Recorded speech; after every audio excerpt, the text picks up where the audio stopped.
ফজরের নামাজের সুন্নত পইরা ফরজ নামাজ আছে কয় রাকাত?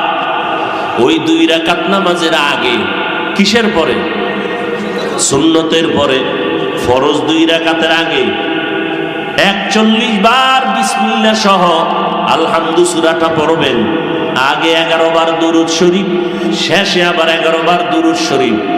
41 বার সূরা ফাতিহা বিসমিল্লাহ সহ।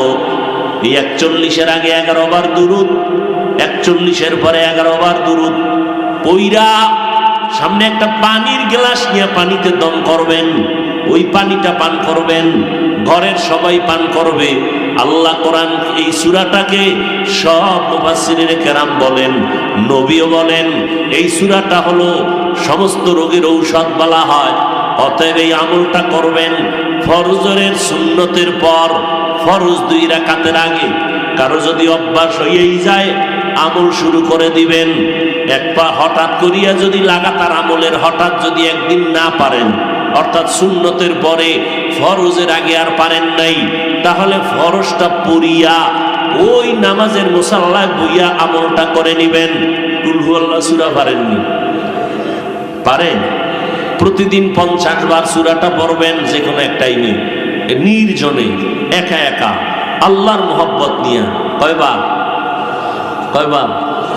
50।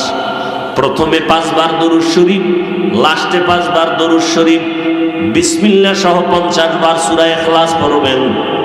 এই মিয়া দুধ কলা দিয়া ভাত খাইছেন,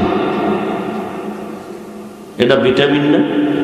কিন্তু আপনি জানেন না এটা ভিটামিন সি না ডি, কিচ্ছু জানেন না, কিন্তু ভিতরে গিয়ে কাজ করবেনই। কথা বল না কেন?